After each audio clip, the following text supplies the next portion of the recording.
As the demanding schedule slipped away from them, the two teams were beginning to feel the strain. The stress level was very high throughout the job. As we got started, it was clear that some of our basic working assumptions weren't right.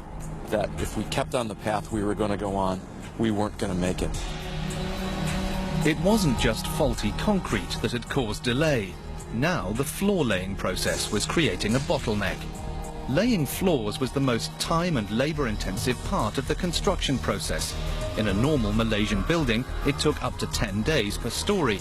And because the floor helped stabilize the whole building, they couldn't build the next floor on top until it was ready. Wong Chin Fung led one of these floor-laying teams. They were fully aware they were holding things up.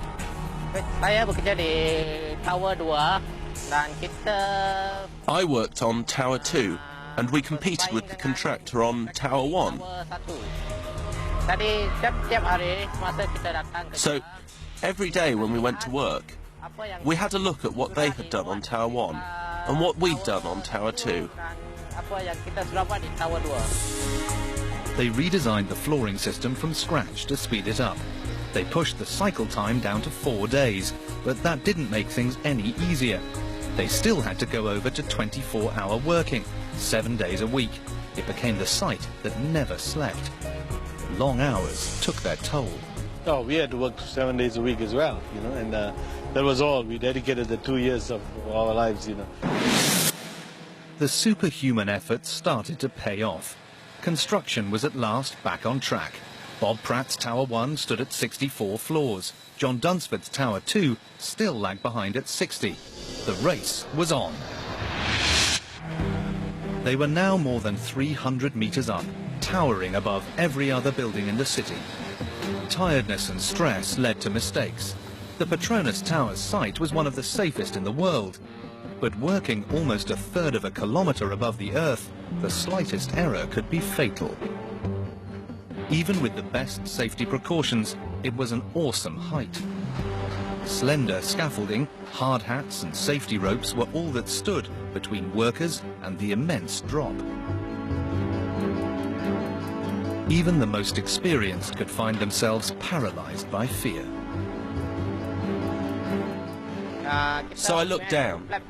There were 42 levels below me. If we fell down, we'd fall 42 levels straight down. Mid-1995, 18 months to go. As the towers took shape, they began to dominate the Kuala Lumpur skyline.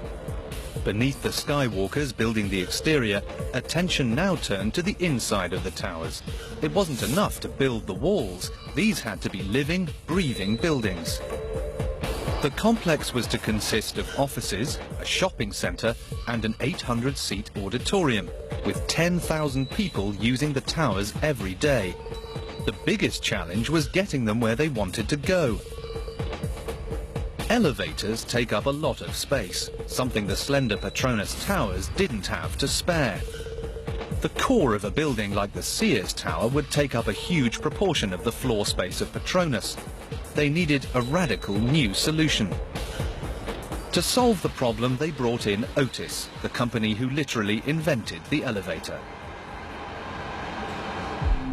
They went for high-speed elevator cars, but they couldn't make them run as fast as they'd like to.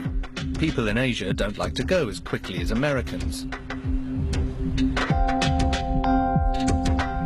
They still needed 4 times the space they had available. It was a real headache for the engineers. Getting people around looked like being the Achilles heel of the Petronas Towers. Then they came up with an ingeniously simple answer. They used what Petronas had plenty of: height. They stacked 2 elevators on top of each other, double-decker cars.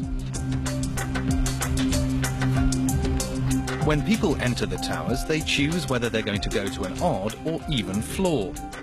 For odd floors, they stay at lobby level and use the bottom deck of the car. For even floors, they go up a floor and use the upper deck. 58 double elevators can service both towers. Then they doubled up again. The system uses 2 double elevators in every shaft. An express elevator goes halfway up to what's called the sky lobby. And then passengers change to a local elevator. Never more than 70 seconds to reach any floor. This ingenious solution meant the elevator core would be half the size. They hit the final months of 1995, year 5 of the 6-year schedule. Outside in Tower 1, Bob Pratt was still 2 floors ahead of John Dunsford in Tower 2, 72 against 70. He'd led the race from the start.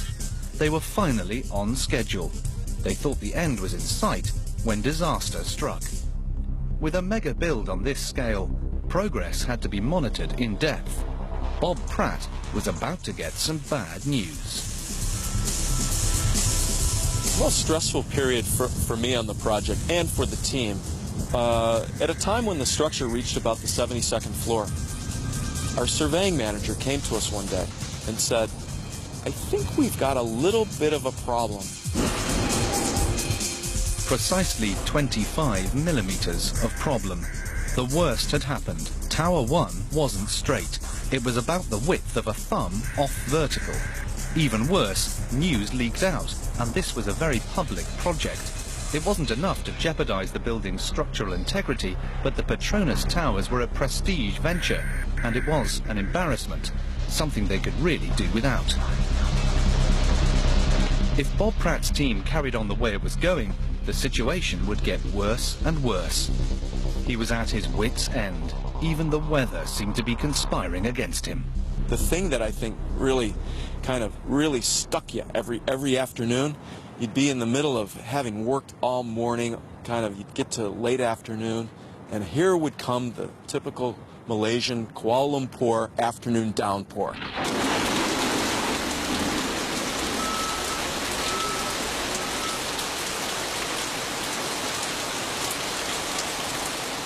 People would run for cover, the workers would desert the area, and you'd say, how are we ever going to figure this out? How's it going to happen?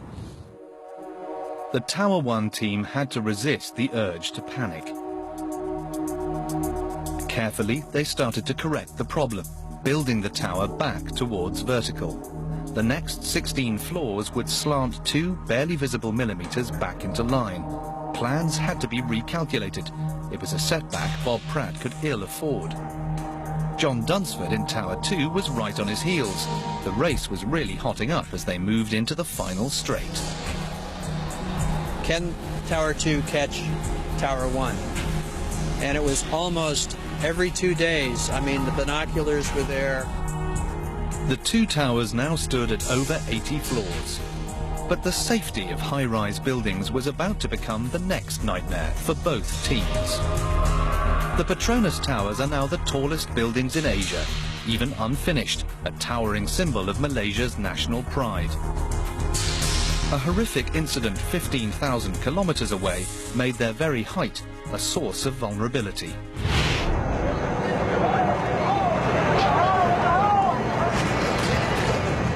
Oklahoma, April 1995.